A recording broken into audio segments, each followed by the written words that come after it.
Hello and welcome to episode 4 of the TCG Cityspeakers podcast. This is a Transformers TCG podcast based in the UK with a view on the UK meta and the surrounding South Coast event. As always, I am your host, I'm Kev, and I am joined as usual by my fabulous co-hosts, Matt. Hi, and I'm Mark too. Hello Matt and hello Mark.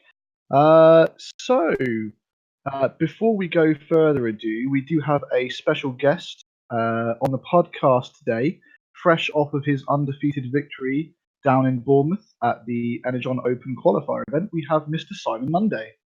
Hi all, I'm Simon.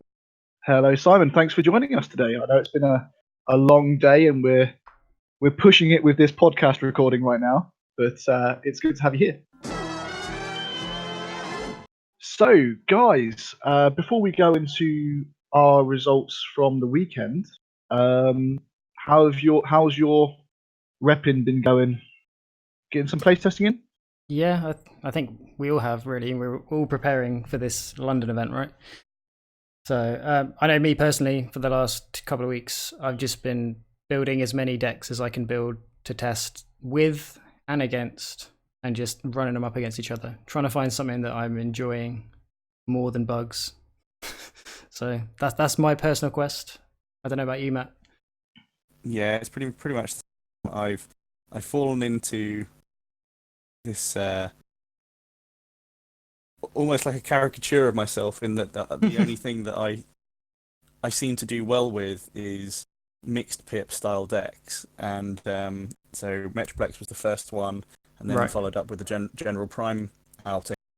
Yeah. And so I've kind of latched on to the Scott Landis General Prime deck.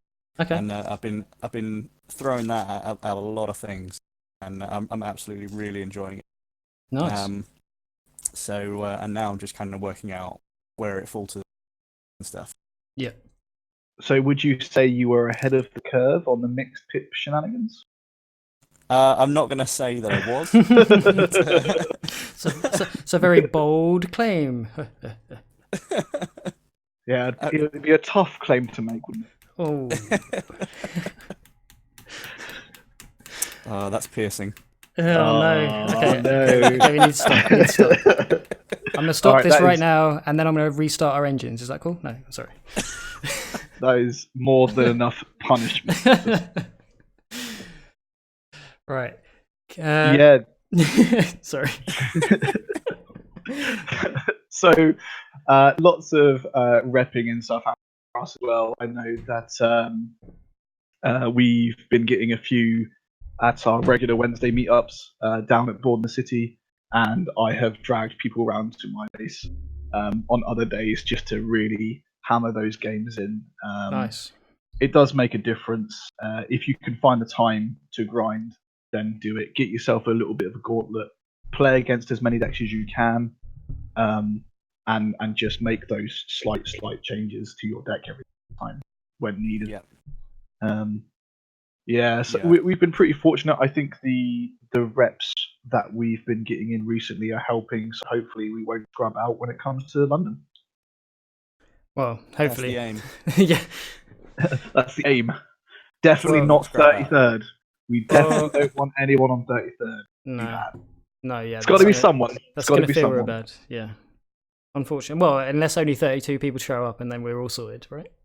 Yeah, then we all get our money back, right? It's like the anniversary box set is what, 50 quid RRP? Yeah. It's like 20 quid entry, and yeah, that's pretty good. You break even by just getting 32nd or up. So. Sounds good. Yeah, it's really good. Yeah, I'm really excited for London. The announcement of the prizes. It was already exciting. Top brackets.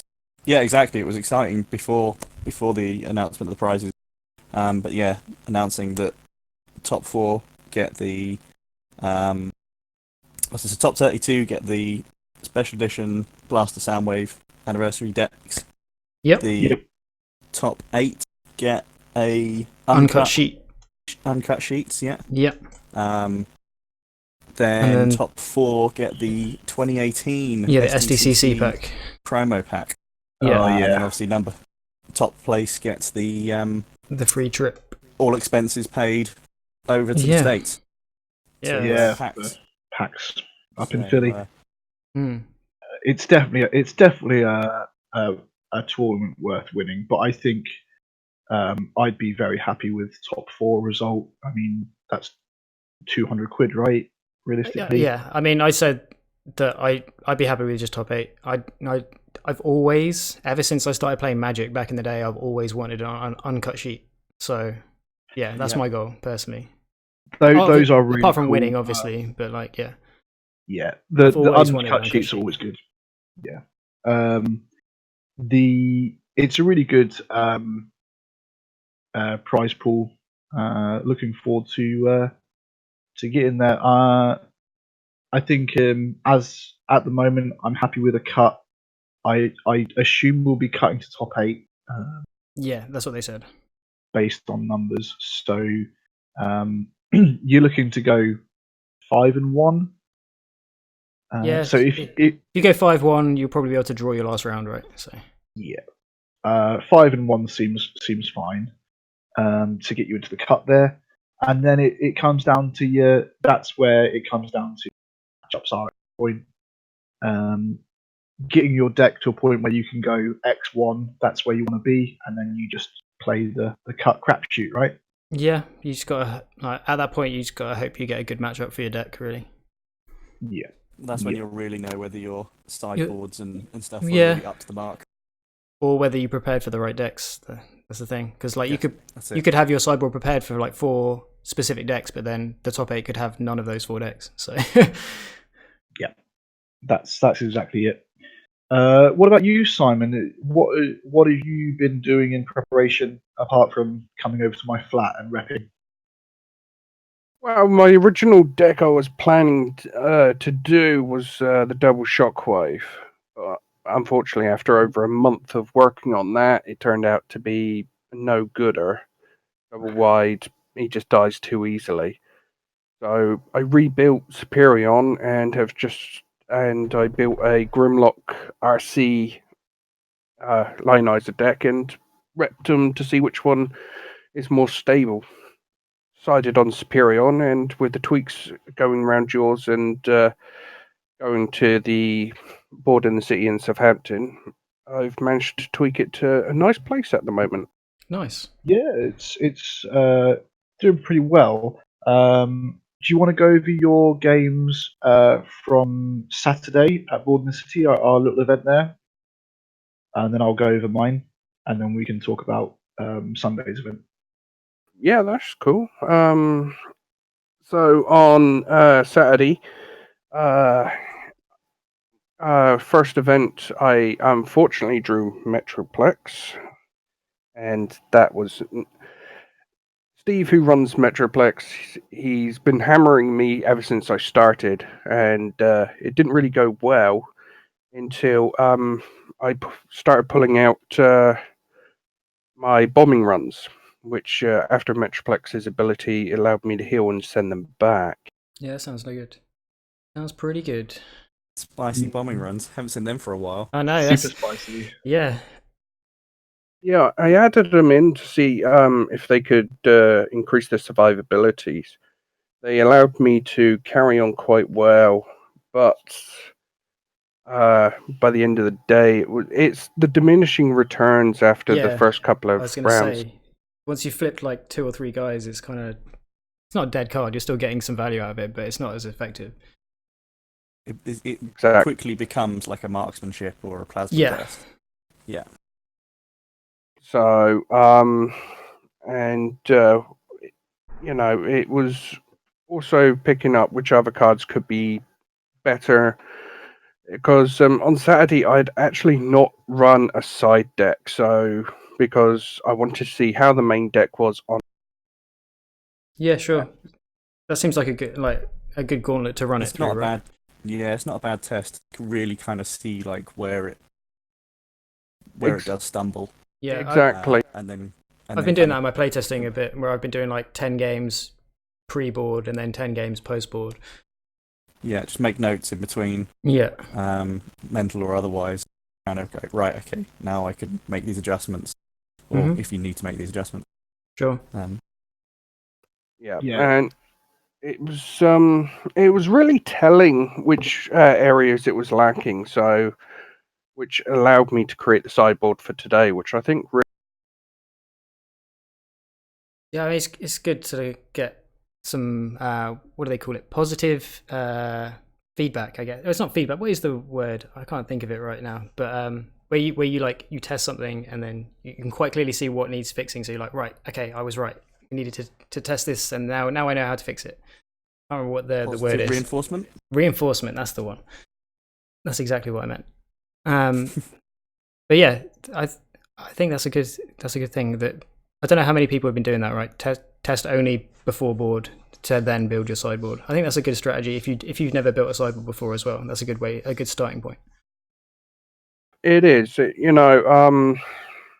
because my next match was against BFL with General Prime, and with those two, anyone that's played BFL knows how much of a git he can be. Mm-hmm. So that really tested some of, how unaugmented a deck can be against one of the toughest characters in TCG.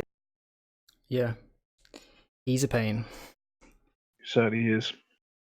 So, in this other match with BFL, after he sideboarded, he brought in Inferno, Ooh. which he swapped out General for Inferno, which brought in far more DPS to hit me with, Sure. and with my defense going, it's quite nice. But one card continually kept coming up in my first hand, and even today, and I am thankful for it, and that was the Field Communicator. It's just brilliant.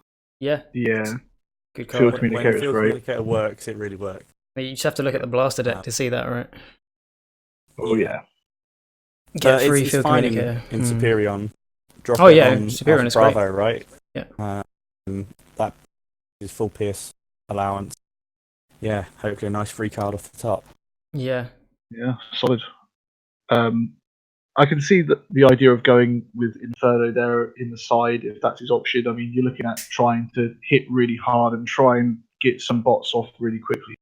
Superion is very resilient. Those aerial bots are very, very tough to get off. Especially if you can split your damage by opening with your tough 2 attack on Skydive and then going in with your Firelight for the Brave to really split that damage up. It already cause a lot of issues for decks, especially 2 wide as well. Mm-hmm. Yep, totally agree. It's one of the things like I like. It's one of the things that allows me to teach and find out about when we were repsing is exactly when to move into Superion. It's like when I first did it after Wave 2, I'd do it as fast as possible.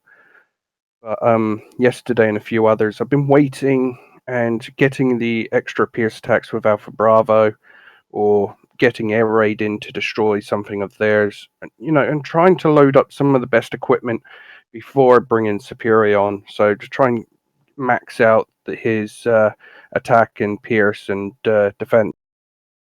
Yeah, that's absolutely a key thing when playing Superion, and something that comes with repping it a lot. As we found out, it is knowing when you want to maximize your Pierce, you want to maximize your potential damage before you combine. It's only really a problem if they're running espionage to get rid of your Enigma. If you're not scared of that, then you can judge the situation and try and maximize your damage output. So yeah, that is how you evolve your play with Superion. Yeah, good play. What was your third round matchup? Third one was a mate of mine. He decided to try and do an aggro nemesis. Unfortunately, even though he got Nemesis Prime up to about 13 attack, he couldn't break through, and the rest of his characters died, so Nemesis didn't last much longer. Yeah, that's fair. So your result was? My result was 2-1 yesterday. 2-1. Yeah, solid little performance, positive record in a 3-round event. Nothing to complain about. What did you change the evening in your last minute prep?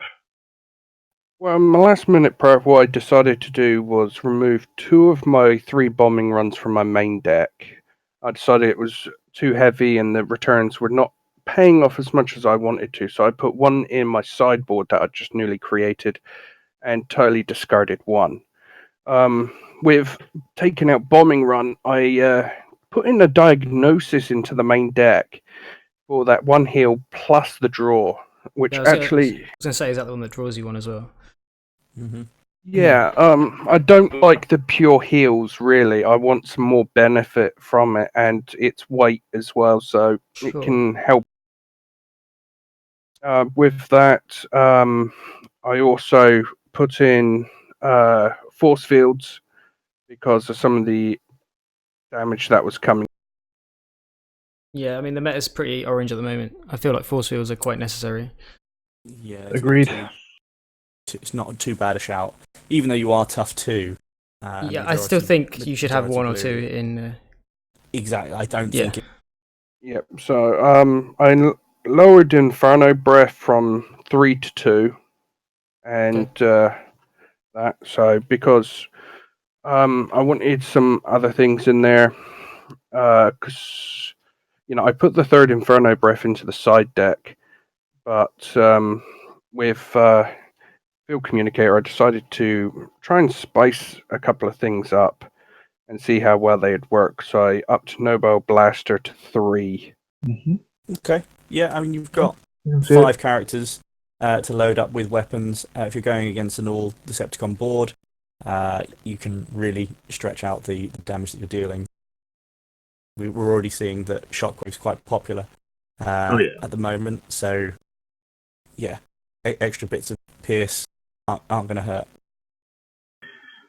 Yeah, it seems like some good changes there. It's hard with sideboarding. It's something that takes skill. I think it's not always as obvious as you'd like to think. For myself, in repping and testing, I started with I think I started at like an 18 card sideboard, and was Okay. just like, right, well now I'll just have to. I started with 18 and was like, right, okay, well let's see what's worth it and what's not over the course of games and see what I'm siding into more or less, and then Sure. I can cut those cards as it Yeah. comes. Seems good. It's just always it's another way of doing it, and then slimming down. So I ran a 3-ride prime list at Southampton on the Saturday, and I've been testing with it for a while. I was playing OPBL, Aimless, and Flame War for a good while. Because you think that, hey, Aimless is pretty good, Tough 3 is great, but with the meta heavily orange and heavily skewed towards Autobot press, it doesn't actually do as much as you'd like. And Aimless, Aimless, can die a lot faster than you'd like. And in the build that I've been testing, the weapon master ability was not cutting it. So I made a change to fire drive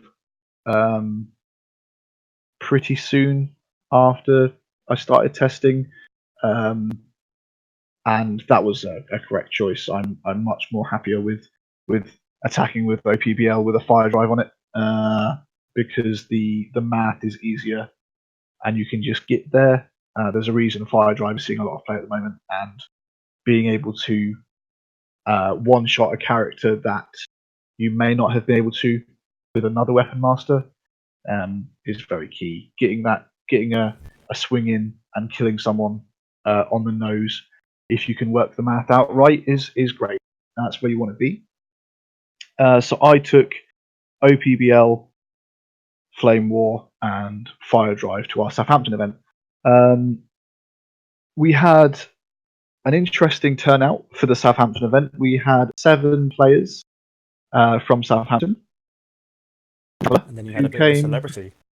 Who came all the way from San Francisco, the current reigning Gen Con Open champion, Kevin Allen, came down. He was over in the UK for work and asked if there were any events on during the time period he was over. I sent him a poke and said, yep, we've got a nice little tournament planned on this Saturday. It would be nice to have you. He came on down on the train on the morning and joined us and was very kind to donate a Gen Con of Omnibots into the prize pool. That's really cool. Yeah, very, very cool of him. Fantastic guy to talk to. Lovely to chat with and shoot the breeze with. Yeah, generally can't say enough nice things about him. Would happily have him over again. Nice. Yeah, I was going to ask you because I didn't. When you said that he was at the event, I had a double take of it. I was like, I swear he's from America. What's he doing in Southampton? Like, yep. So it was. The field suddenly became a lot more interesting for testing purposes. He did not play the 4-wide the cards 4-wide. deck. No. Okay. He brought over Blaster with Fire Drive. The new fun stuff. Yeah. Which, given that we haven't seen it yet, it was nice to play against. We don't have for those that don't know, we don't have the cards over here in the UK yet. We'll have them soon, but not yet. But not yet. So, a surprise for those who hadn't seen the deck in action. Yeah. I knew what the deck did, but I mean, if it goes off, it's pretty brutal. So my first round was against a local player called Rob Horn, who was piloting the OPBL General Prime List. We had done some testing the night before and made some changes. I let him borrow some cards just to try and make it a bit more competitive, but unfortunately, too wide in the current meta is arguably just a death sentence. Yeah, I can agree with that. I haven't lost a match against him in testing, so I was very comfortable going in, and it was a 2-0 to me without anything interesting happening. So not much to say there. Round 2, I was against Mr. Kevin Allen with the Fire Drive. There is not much you can do against it if it goes off. It's very, very punishing. The tempo plays it can gain from the Blaster flip to flip the top card. I was going to say, like, straight away on your first turn, you get to play a card. You get to play a card. I'm not supposed to do this, but I'm going to do it. Cool, sounds fun. If you win the dice roll and go first, he then gets to play a card off the flip. And if he's got a field communicator, he plays, which he did a few times. So he was playing. Being just like it was that can just win you the game depending on what cards you flip. Like, yeah, and so considering that he starts off 2 wide but can go 4 wide. Yeah. And Ramhorn and the other one, Steeljaw, are both pretty scary in their own right. They can hit hard. Yeah, so going 4 wide is from 2 is very, very cool. Obviously, Fire Drive is. Game 1 was a wipeout. There was not much I could have done. I think pretty much everything. He made the most optimal plays every round, and it was hard to counter. Once OPBL died, I was like, okay, let's just let's go on to the next one. In game 2, I was able to make some really good plays. I saw an espionage off of Battlefield Legend Attack, named Orange to get rid of the Peace Through Tyranny, which have been like that card right there just kills me. If he plays it on his next turn. Yeah. So that gave me that I was able to choose the right action to cast, and say orange, I wouldn't have said anything else. No, yeah, But sure. getting rid of the Peaceful Tyranny, it opened up. It meant I didn't lose the game right there. Yeah, exactly. So it continued. I believe a few turns later, I flipped Optimus down and chose to get back a security checkpoint and play it, which was incredibly relevant because he had 3 upgrades in his hand, I believe. Nice. And I was able to slow down his damage output enough to get there with my big swings. Yeah. So we went 1-1. Third game, however, I have a point where I flip down and I can choose either a checkpoint or an espionage.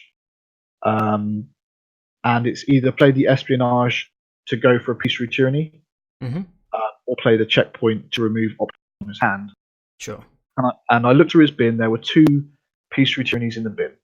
So I'm either playing a card to target one specific card, or I'm playing a card to get one or more cards in hand.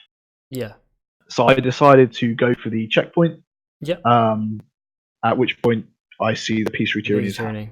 Yeah. And that's it. He gets 2 attacks in on Prime, and I am dead. Yeah. Very good game. Great player to play against. It was very well played. It was a 50-50 to be fair. Like you can't be mad at It could have it easily too been bad. the other way around. Yeah, exactly. I couldn't be mad at all. Could quite easily have had like a grenade launcher or something else in his hand. So. Yeah, and that's what you're playing. That's what you're playing. Like you're playing. Well, do I go for the potential one PTT, or do I go for the if he's got a grenade launcher and something else? I think I would have done the same as you. If I looked in his bin and seen 2, I don't know how many cards were left in his deck at the time, but yeah, I probably would have done the same thing. Yeah, it was. He had a good size there. Probably more than 15, I think. Right. Round 3, my last round was against Dan, local player, playing Bugs. It's that age-old thing of as a BL player, you win the dice roll. Do you go in for the kickback attack, so you don't get hit in the face? And I chose to go for it and left him on 1. Oof. So I'm gonna say you did the right thing again, though. I still think that's the right thing to do. Yeah, as someone who plays still Bugs a think lot, so. it's bad if they can get rid of my kickback early. It's bad. So I think that's the right thing you should be doing. You're basically playing around. Well, if I can kill it, and I've got like 1 in a quarter of a chance to hit something. Really, well, I've got a quarter of my deck is a buff some degree to kill kickback. Yeah. So and you only need like a +2, right? You only need a +2, absolutely. So it's worth it. And then you're going, well, if I kill him and they've got ISF, then they've got ISF. What can you do? Yeah. But I left him on 1, and as a result, Prime got nutted quite hard, and I wasn't able to save him. The armor didn't show, and that's all she wrote. So game. Sorry, when you went in at kickback, that was your first attack, right? Yeah, I flipped Prime and straight in.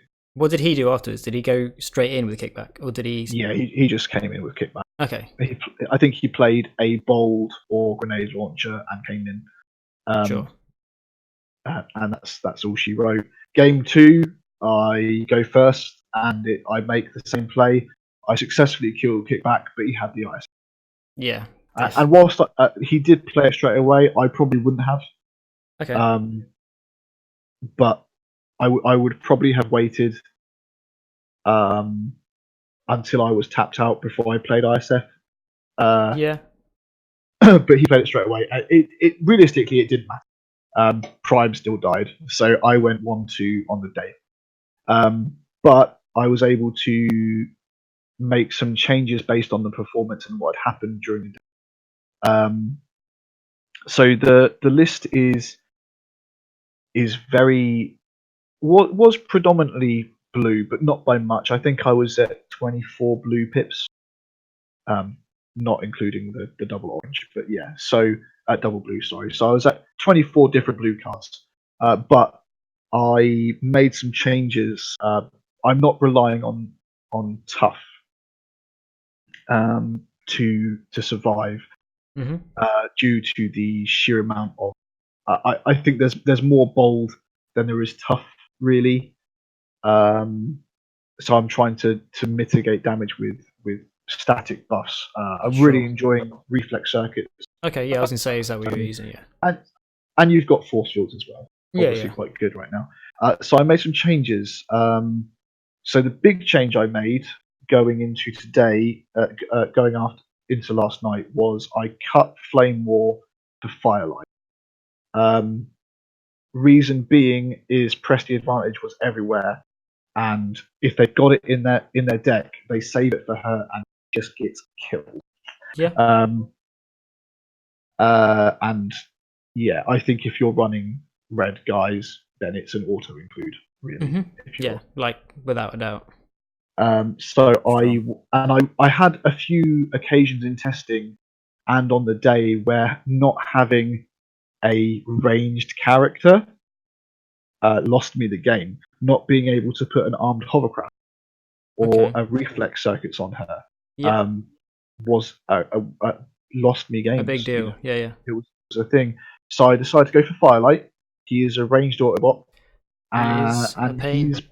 he's brave.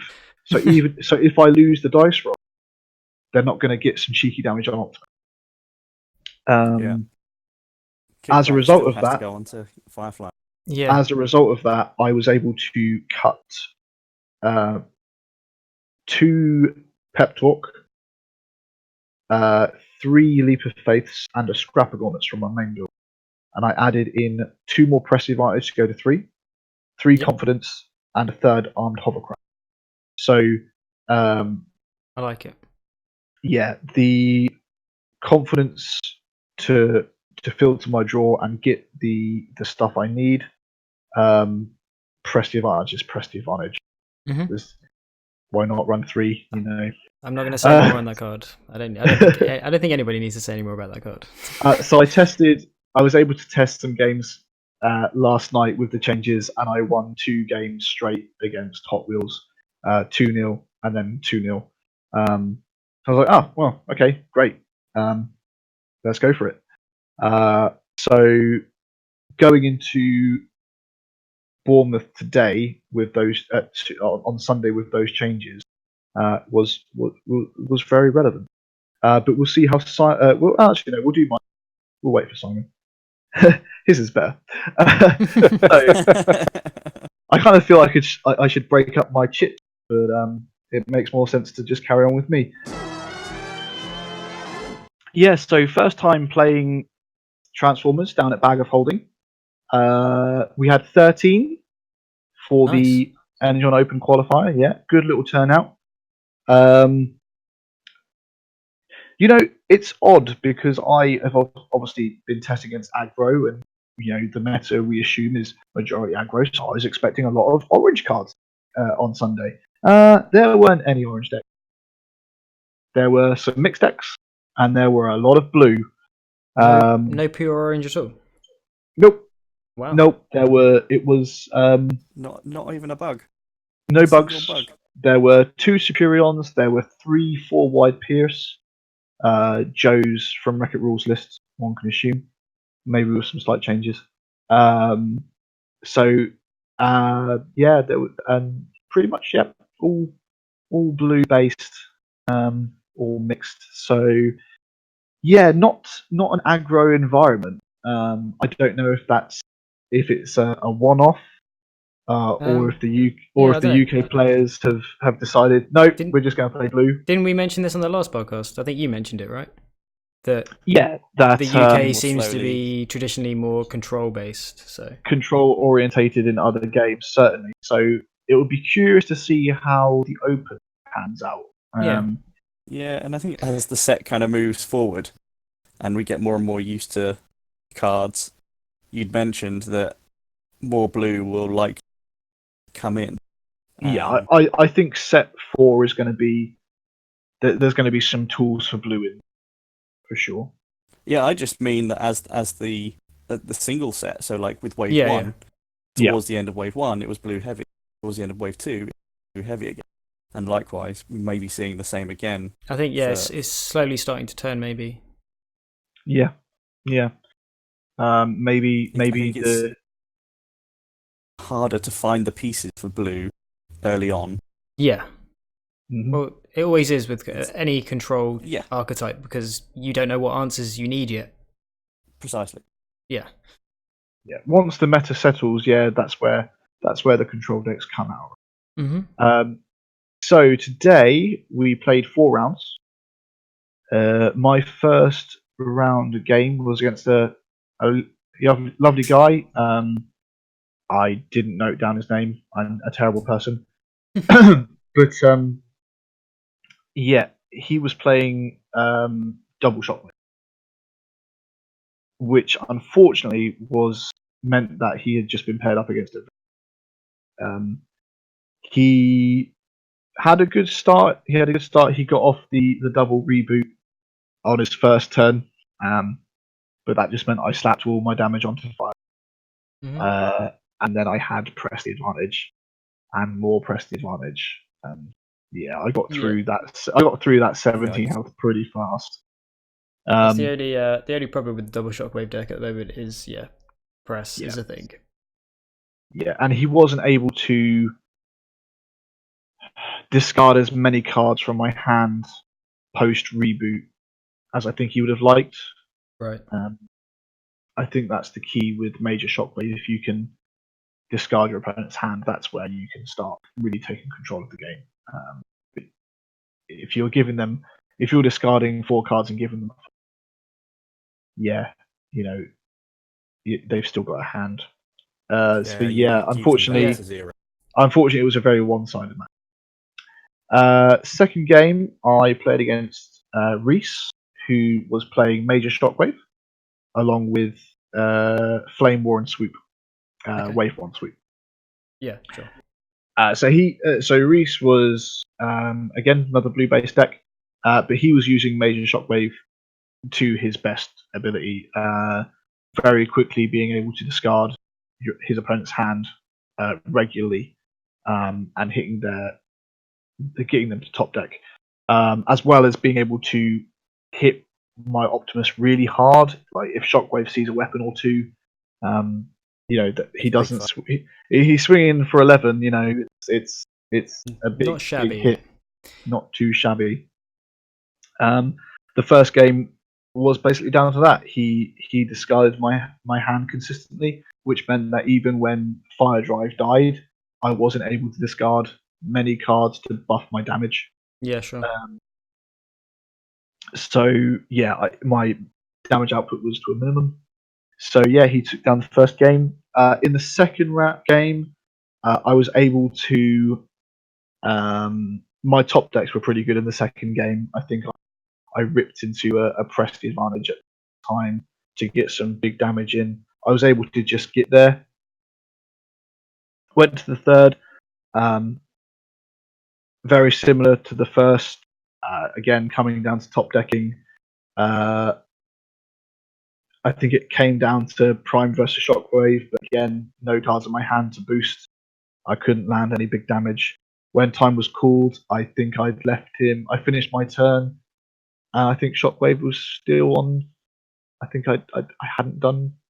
I think I'd done 6-7 damage to him. It was pretty bad.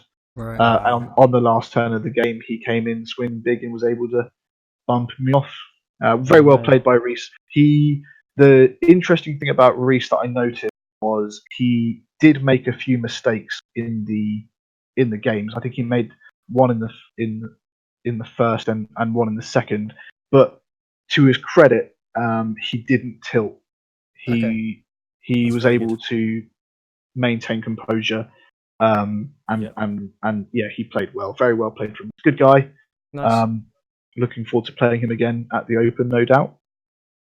It goes to show as well, like you represent like one obviously powerful character, and that difference of going from 2 wide to 3 wide. 3 wide, it's a big difference. How different that game became. Yeah, it's a huge difference. The 14-star cost on Shockwave is very, very.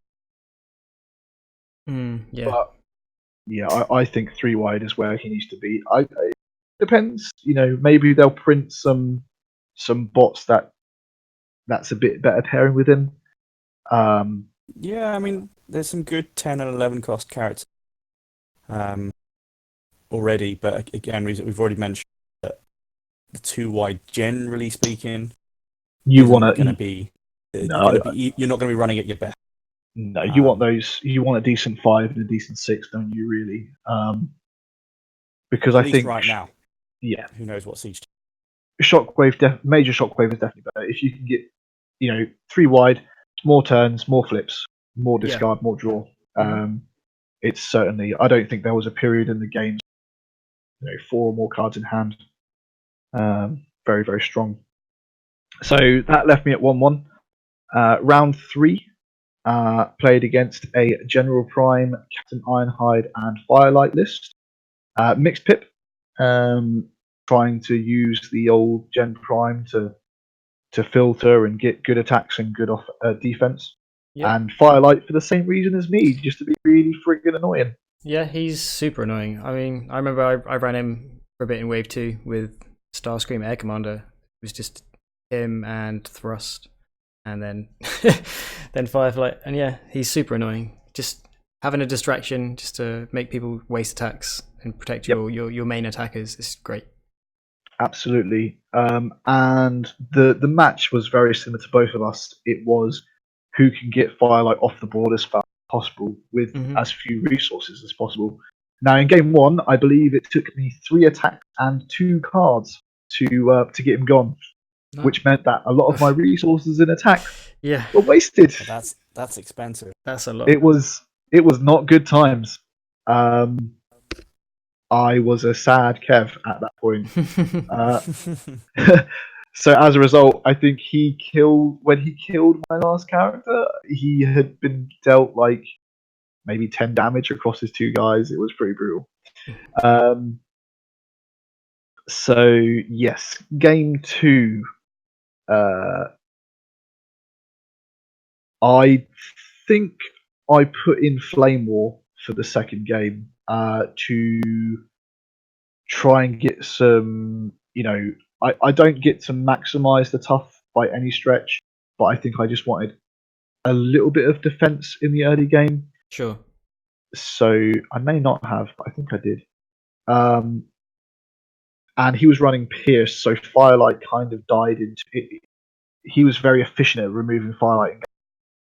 Yeah, he's not that. Firefly isn't that great against Pierce, so yeah, I can see that. So in game 2, I was able to kill Firelight with 1 attack and one shot fall, which meant that when OP got souped up, I could hit hard enough to take down Ironhide whilst burning General Optimus, which meant I was able to capitalize on the damage spread and then go in for the kill when I had the opportunity to. Game 3 was very similar. Again, Firelight was taken off quicker, and much like the second game, I was able to just come in really, really, really hard on General Optimus, leaving him with an Ironhide, and yeah, I got there. Nice. The fire drive is super in those sort of matchups. It doesn't matter how many cards you're flipping if I can hit really, really hard. Yeah. Get your hand pump big enough. Yeah. Go. So 2-1, very happy. 1 round to go. Just looking to get a positive record here. Yeah. I'm paired up against Mr. Ben Syme. Oh, nice. Who is running the Gen Prime Fire Drive. Yeah. Scott's list from. Okay. The mixed bit one. Yeah, I believe he had a few changes. Okay.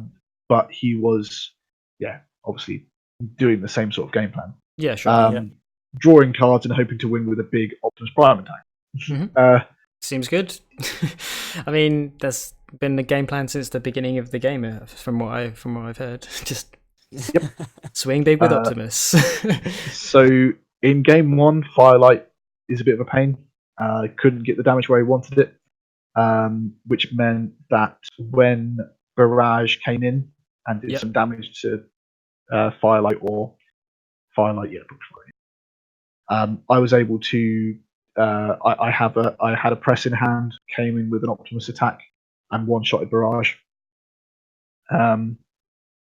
That was, I mean, that's kind of a big deal if you can get Barrage off the table with one hit. Barrage he's a big hitter. He is a big hitter. I was later on in the game, I was able to one shall stand I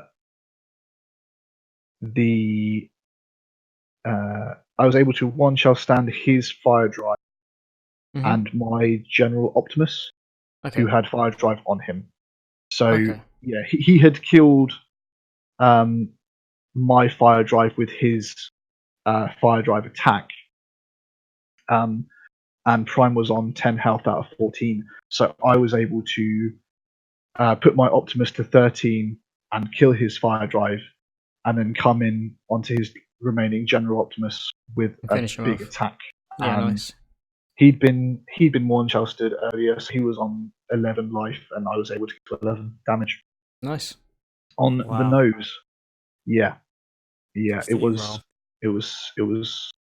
good. Game 2, sided in a few cards that I thought might help. One of which being a spicy steamroll. Ooh. Which only went in because Kevin Allen had said during our game, if you had a steamroll right now, I would be in severe trouble. And I'm like, oh yeah, that's actually pretty good against if they've got a chud character to throw out, I can't get to their big character. Maybe there are situations where it would be relevant, and this was certainly one of them. Nice. Game 2, very similar. I was able to find a press and one-shot Barrage again. Ooh. But the end game was slightly different. So, given what had happened in game 1, Ben decided to play his shell stack differently. Right. He put 3 damage on his Prime, and 3 damage onto my Fire Drive, killing Fire Drive, and then coming in with his Fire Drive on my Prime. Right. So basically what you did to him. Basically what I did. Yeah. But he specifically was like, well, last time I did it this way, I'm killed. I think if I do it this way, I'm okay. Unfortunately for him, I had the steamroll in hand. And given that I only needed 5 to kill Fire Drive, I was able to come in swinging big for 16 damage. Wow. With the discards. Yeah. At the steamroll. There were no blues happening for his defense, which meant that 11 went over to General. Enough to kill him on the nose. Wow. Twice on the nose. Twice on the nose. It feels good for you, feels bad for him, unfortunately. But hey, it happens. It was I took it in stride. That's good. The math is there, right? Yeah. And it was just the token steamroll that done it. Without that card, I don't put any damage on Prime, and I'd probably lose the race. That's cool to see actual factual steamroll. Not Grimlock, actual steamroll. Yeah, and as I mentioned to Kev before we started recording, that I think that steamroll with Fire Drive is actually really cool. Yeah. And that's probably where to play that as well. Yeah, it does seem good because you can almost dictate how much you want to go over by discarding as many as you want, right? Exactly. Yeah, I mean it's still very situational because of course, if you're playing an action, on the turn where you're swinging in with your Fire Drive beat stick, you play an action that's +2 or more attack, so that you're getting more out of that action rather than just discarding it. However, in a situation where they have a chud in defense and a big guy stood, steamroll shines. Yeah. And you said you put confidences in, right? So you can. Yes. So the filter you also got the option to fish for them with the confidence and play it for free, right? That's absolutely right. The only, I mean, it meant that once I sideboarded in the steamroll, I was at 7 blank pit. The deck is, I think, after the changes I made on the Saturday evening, I went down to 19 non-blue pit cards. Okay, so you're basically So just an orange deck now. Just aggro. It's mixed. It's mixed. Yeah, I know it still makes. I'm joking. But yeah, it's interesting. I like it. It works. So yeah, finished 3-1. The changes that I made the night before turned out to be very relevant. Nice.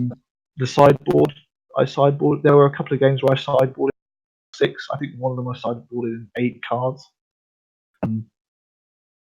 Because my sideboard is quite heavily, it is I decided to make my main deck anti-aggro and then my sideboard anti-defense, right? So Yeah.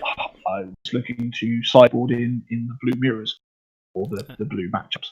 Yeah, and you face lots of blue, so I faced lots of blue, so there was lots of side. yeah. Well, that's why it's there.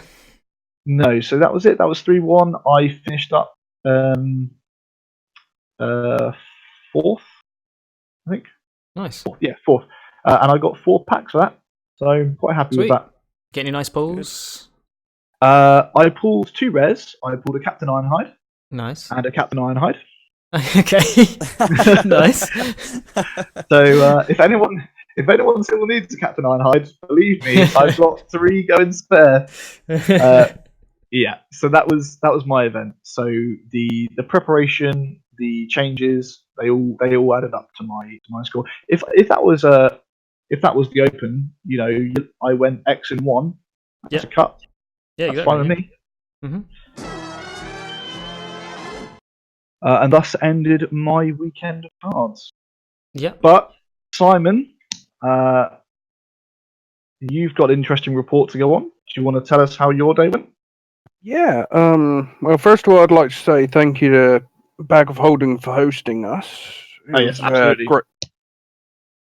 So, but yeah, my first game was actually setting out to, in my opinion, destroy the entire day for me. I went against General Prime, Barrage, and Fire Dive, and to say that it hurt was not an understatement. He brought out a lot of non-combat damage and was damaging my guys across the board. Unfortunately, none of my I only had one as due to putting them in the sideboard of the bombing runs, and it didn't appear. And so I lost the first game spectacularly as I was unable to do much. He was soaking up the damage because we couldn't do much. And it pretty ended the first game pretty spectacularly. With the first game down, I was thinking about sideboarding, but he made a change that changed what I was going to do. He took out Barrage and Fire Dive and brought out BFL. Interesting. Yeah, with the damage he did, I wasn't expecting the change. So with BFL out and with the reps I did yesterday against General Prime and BFL, I decided to not sideboard and actually take him on as is. Sure.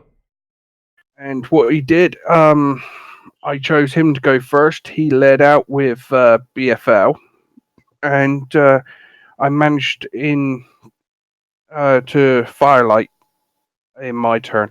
So he then attacked with General, and then I hit with so much damage because I managed to get a laser cutlass out, and we knocked BFL from his high horse down to just 3 life left in just my second turn, which really set the course for the second match. Yeah, nice. He just couldn't recover, and it ended pretty fast because I then managed to get out the Energon Axe, which really put out the Pierce, so he just couldn't defend. So we went into the third game, but he wanted to carry on with BFL to see if he could change it a little bit. He did a little bit of sideboarding. So I understand in this sort of matchup, in this deck, the idea is that you dig for the photon bombs. Oh, okay. So that it's minimal amount of damage to himself, maximum out Superior. So like each one is 10 damage, right? So I think if he can find one of those, it's worth it. 10 to them and 4 to him. Yeah, I can see that. Yeah, he did he did pull off a photon bomb quite early in the third match, but unfortunately, in my starting hand, I had a bombing run. So it's like my turn came around, and I healed 5 damage and just put 5 damage straight on BFL. Nice. And again, it led downhill from there with my field communicator onto Alpha Bravo. That allowed me to get a extra padding into the graveyard. Activated that, which activated 2 extra paddings I had in my hand. Nice. I put them on Firelight, and he survived 5 turns. Wow, nice. That So always yeah, feels amazing when you can get him to survive. yeah, with him not being able to break Firelight, it just pretty much gave me free reign to just hammer him however I wanted. It was a shame. He was doing great. And I think if he kept on with Raj and Fire Dive, I would have been wiped out, and it would have altered the day personally. Yeah. I mean, from Matt saying that, I can see the thinking behind changing it. But if he won so easy, like as you said, it was fairly convincing in the first match, then I don't know why he changed personally. But maybe he was just wanting to try the sideboard plan and see if it worked. That spicy bombing run, though. Whew. Yeah, I mean, he probably wasn't expecting that. So No. Yeah, I mean, I wouldn't have been expecting it, but it's cool because it works the same way as what some of the Bugs players have been using for Bad Attitude. Mm-hmm. It's the same kind of thing, right? Yeah. So you take all the damage, the photon bombs or equivalent. yeah, or the armed then hovercraft, you or bounce it all back. Metroplexibility, or whichever. Yeah. Exactly, yeah, and then you just send it all back. Yeah. Yep. So I was Good. I was like pleased how that turned out. And that. So we went on, and my second match was my most unusual one. It was General Prime versus Magnus.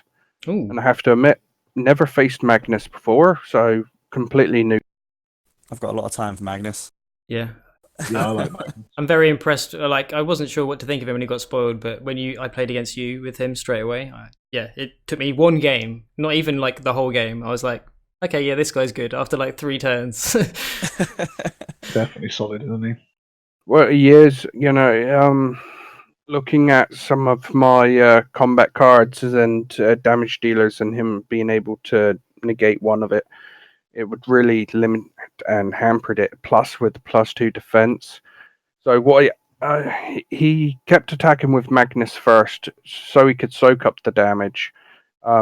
Every time General was tapped, I concentrated as much as possible on General to get him off the field so that it'd weaken the amount he was doing. Thankfully, I go for Smelt primarily. I've got 3 in my deck, plus 1 Vaporize. So as the searchability was Smelt, no matter defense or attack, you can grab it to your hand. Yep. I managed to, one of the most cheekiest plays was Brainwave. When I activated Smelt, he had a spare parts on Magnus, so he destroyed that and kept the armor. And then I played another Smelt, forcing him to destroy the armor. Good old Brainstorm. Brainstorm, smelt. Smelt's pretty good against 2 wide, purely because without the third character, they're probably not going to have an upgrade that they don't mind losing. They're going to have a good target for you when you play it with 2 wide teams. So yeah, I'm coming around slowly on Smelt. Yeah, I think it's really good. Like certainly, just the searchability of it is the main thing, I think. Yeah.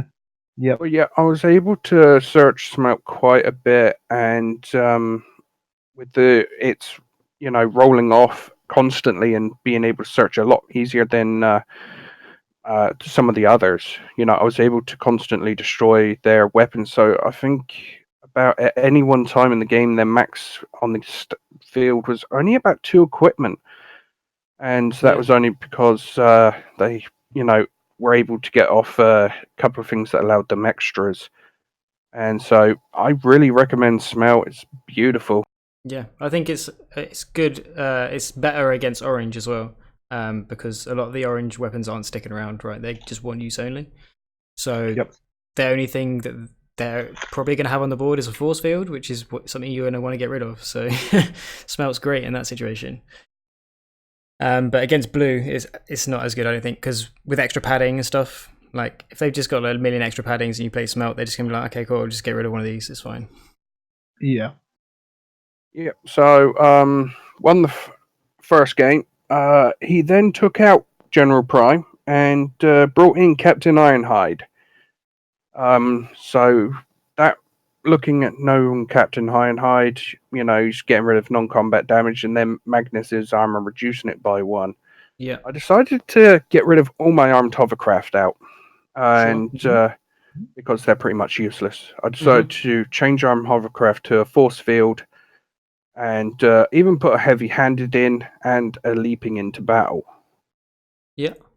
Yep. That seems fair. You got a card that doesn't do anything versus cards that do something. That's fine. Yeah. So and we carried on. I decided to do this same. I was going to take out Captain Ironhide first, then Magnus. Unfortunately for him, though, I ended up with a Smelt in my first hand as well as my field communicator. So activate field communicator, and I flipped a Smelt. Goodbye armor straight away. Oh no. So yeah, Have it with my variants. Yeah. yeah. With the armor going, Magnus fell quite quickly. Oh, Yeah, that's brutal. That's the key. That's- That is the key to being Magnus. If you can get rid of the armor straight away, then you're in good shape. Yep. So I it was near the end of the game when I actually realised I'd kept forgetting to actually pick up my enigmas. And so I actually picked one up and actually went into Superion and actually killed Captain Ironhide. Oh, nice. Yeah, it comes to something when a Superion player actually forgets about the enigmas. That's all right. You can do stuff without the enigma. It's fine. Just be Yeah. a Yeah. little guy. Just play 5 wide, tough. It's fine.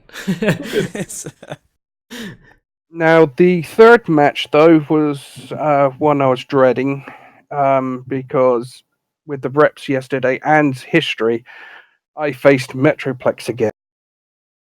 Okay. Oh, so it was a rematch from the day before, right? Different it was- players, but yeah.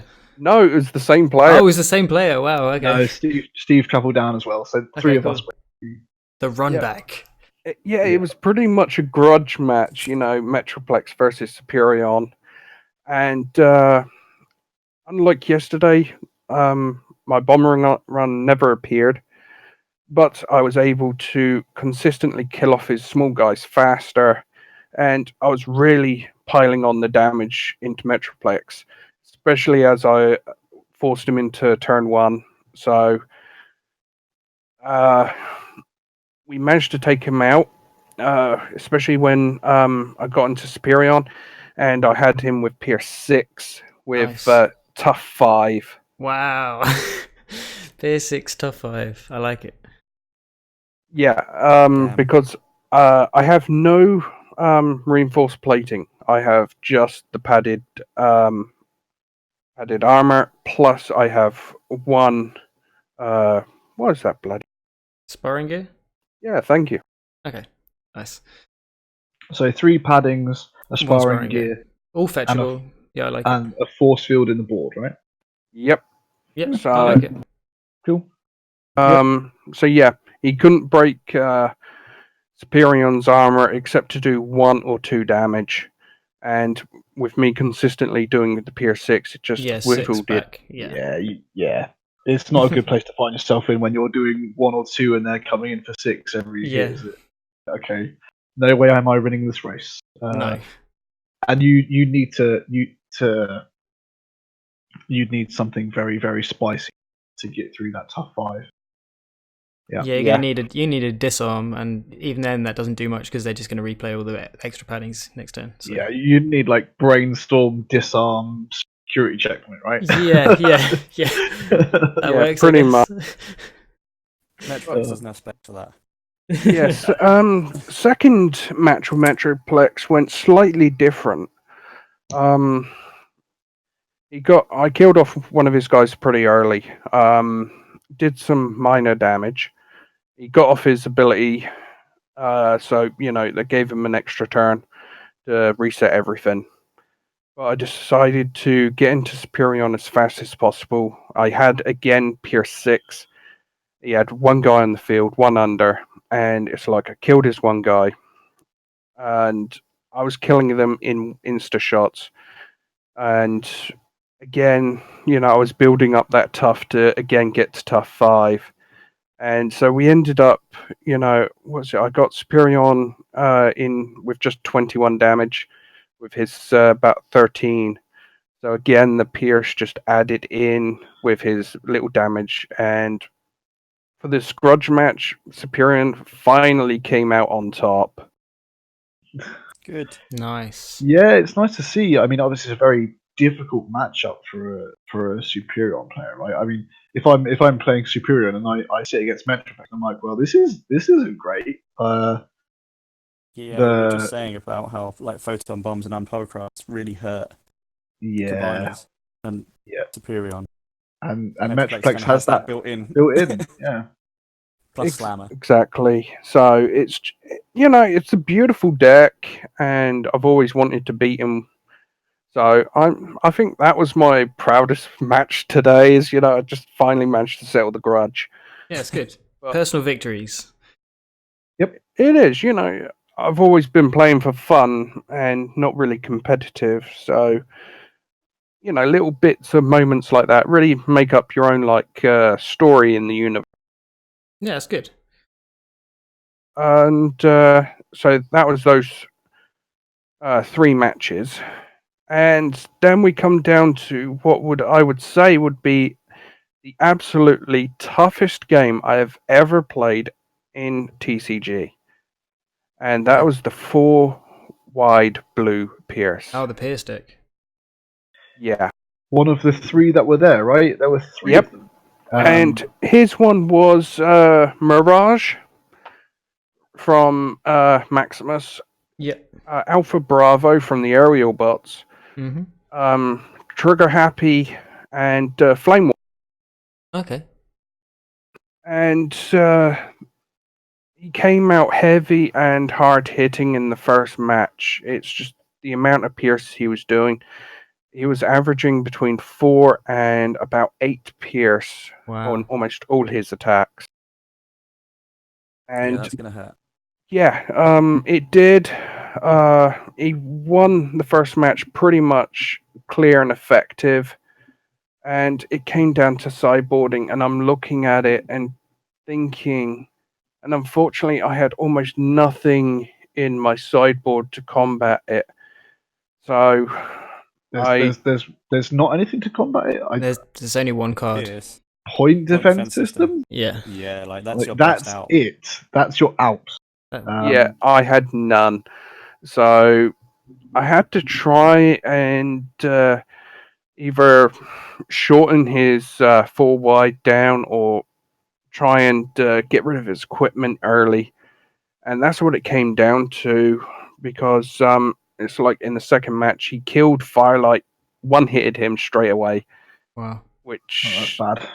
Yeah, it is. And so I just kept the smelts going, which got rid of most of his equipment. And we managed to break down both Alpha Bravo and Mirage. And when we got into Superion, we managed to kill Flame War because I'd already hit her with some damage. And then it came down to just Trigger Happy, which luckily I won that one. If it had gone on for about another turn, then Trigger Happy would have killed me. So that's how much life we had in the second match. So Smelt was really important there because obviously it's a green pip. Yeah. But the 4 wide Pierce deck relies on its upgrades to get that consistent Pierce, right? It plays the cutlasses. Yeah, he was using the cutlasses on Mirage and Alpha Bravo. He had Yeah. Scoundrels Blasters for Flame War and Trigger Happy.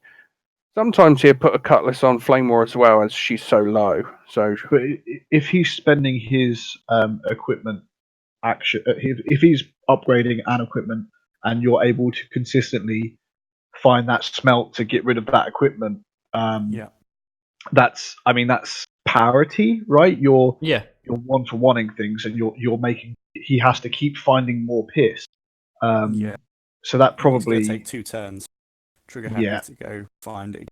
yeah. Does it So run escape routes? Does it run that? how many smelts did you play in that? I've got 3 in my main deck. So did you So- find all 3? I found all 3, plus I reshuffled the deck twice, I believe. And so I managed to play a grand total of, I think, about 5 smelts and 2 vaporizers. Wow. Yeah, that's huge. That's Okay, a lot of so- removal. Yeah, so that's your other option then, I guess, right? Point defense system plus removal. Yeah, Yeah. you'd need removal. Arguably you need for sure. But the actual real thing came down to the last match, though. That's when, we're both looking at it. It's do or die for both of us. And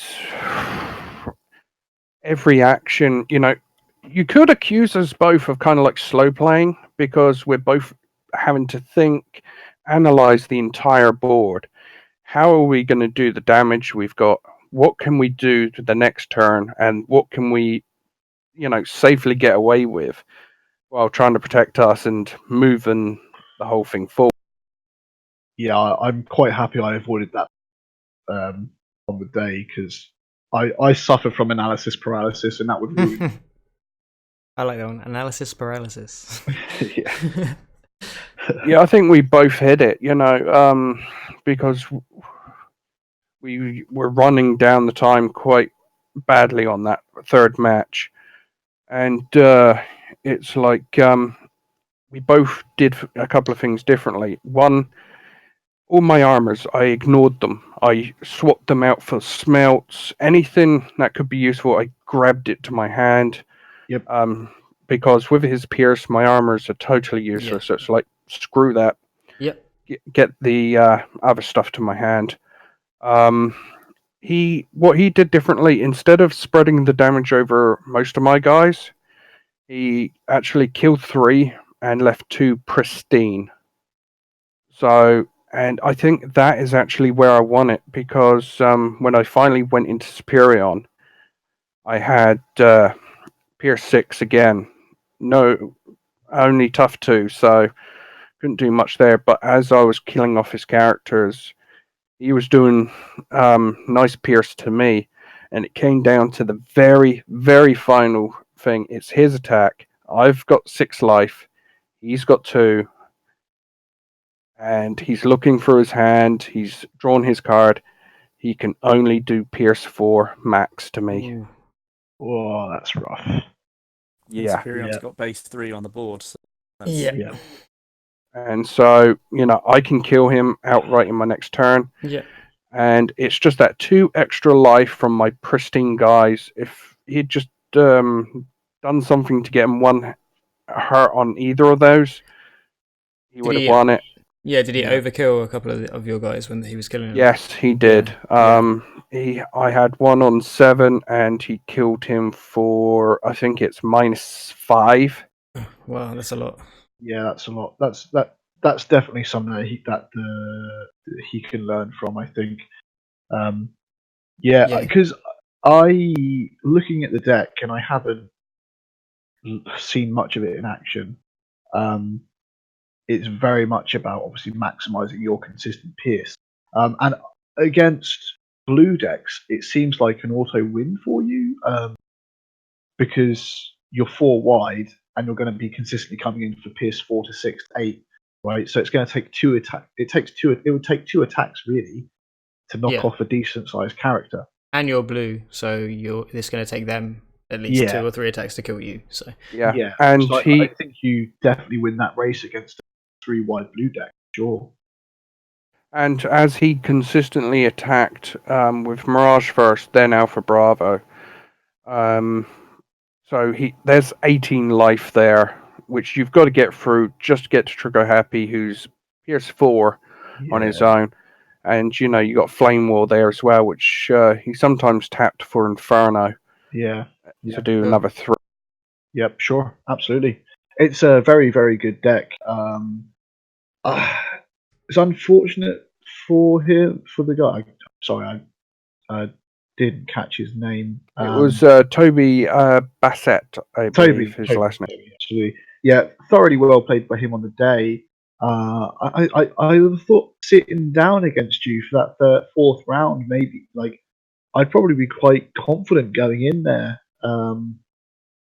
But though your 3 smelts and 1 vaporize second game clearly made a huge difference. And then you just couldn't find that last 2 points of pierce on his final attack, which is rough. But absolutely. It looked like a really cool final to watch. It's a shame there was no recording there, but absolute mad props to Toby for piloting that deck very well. Absolutely. Nice to see it in action. He played so well, and the amount of thinking and effort we both went in, and it was just crazy with the concentration we're both trying. And when it came down to that, I actually felt guilty and sorry, because to come down to that line and it's like just 2 off, and you want to shout yes, but at the same time, you feel sorry. And yeah, I know what you mean. Yeah, it's a rough way, but that's variance, isn't it? It's I was gonna say that's variance. the nature of the game. Like, it's gonna happen. Someone has to lose. So, I wouldn't feel guilty, hopefully, but you can feel bad. You can feel bad, but hopefully you both enjoyed the game, and you've both learned stuff from the day. Fair play though. I know you guys. It was a tough round for you, and it was very, very warm in the store. So I didn't even think about that. I've been indoors all day today as well, and it's been a heat wave over here in the UK this weekend. Yeah, very, very warm. There was a fan in the room. It didn't That's do something much. at least. It circulated the already warm air. Yeah, it certainly did. Yummy. With everything going along, it's it showed me where my side deck is now going to be altered, but the main deck's happy, and I've got to admit, I'm looking forward to further tournaments and seeing how it goes. So nice. I'm very excellent. happy. I mean, congratulations on the congratulations on the 4-0 win there. Nice to see it, and for Southampton players. But, what was that phrase? Positive reinforcement. Positive reinforcement. Everyone likes a bit of validation. Yeah. But no, very good day. Good weekend. Really good weekend. Nice. But thanks to Bag of Holding for hosting the qualifier. Thanks to everyone that came down and played at both events on the weekend, including Mr. Kevin Allen. I don't think I'm going to have anyone else travel that far to come to the event. So I know he was already in the country, but you're going to claim it. He came to my tournament. That's the only reason he came. He came to my tournament. Good times. No, it was a great weekend. And with that weekend over, we are looking forward to the next lot of events, right? So this Thursday, we've got a event over in Bristol. It's an Energon qualifier. Thursday evening, an Energon qualifier. I believe winner gets an invite straight to PAX. So it's not it's not a buy. It's not 2 buys to our Energon Open. It's just an invite to the big event over at PAX Obviously, you don't get your accommodation or flights. So that's that one. That's on this Thursday evening down at Excelsior in Bristol. And then this Saturday coming, you guys have got an event. Yeah, so we're one of 5 stores that are running European Energon Open Trial event this coming weekend. So on the Saturday, there are 4 going all across the UK. Ourselves, Dice Saloon, will be hosting one. But there's also going to be another in Cardiff at Firestorm Games. Another in Tamworth, Coliseum Cards. Paisley, Scotland, Comic Crazy. And then on Sunday, the 1st, Beanie Games, Stockton-on-Tees. So a real good spread across the UK. So I'm looking forward to hearing the results from all of those. Yeah, I'm And a looking wicked forward to. turnout at ours. I'm looking forward to hearing the results. I'm not looking forward to recapping them all. It's going to be a busy weekend. I've got my notepad at the ready. It's going to be a long one. I don't think we can grab the 5 winners from the events. Maybe we'll have to get them to have a bit of a battle royale. You'll be able to grab me though. I mean, because yeah, I'm definitely. Oh, okay. Well, we'll help you. I like it. I'm joking. Don't flame me in the comments. But no, looking forward to the next week's event. It's going to be a good one. It'll be interesting to see if the rest of the UK meta is sliding towards. Is the UK trying to be ahead of the curve? Spoiler: I will not be playing blue. Yeah, is that it? Is it time for blue in the meta already? It would be a lot faster than it was previously. Mark's decided he's playing Mirage and Taraxa. It's all white from here. Yeah, I like it. I'm actually playing Wave 2 Skywarp. I'm playing it all blanks. But with that, I believe that's everything we're going to cover for this episode. I think we're running quite long anyway. So good time to pause this one. It's a good time to pause next this one. weekend. Yeah, we will definitely be recording again after the next lot of events. So until then, thank you, Simon, for joining us. It was lovely. Thank you very much. Comments. Thank you for having me. And with that, it is a goodbye from me. And a goodbye from me. And a goodbye from me. And as always, look after yourselves, everyone. Take care. See you next time.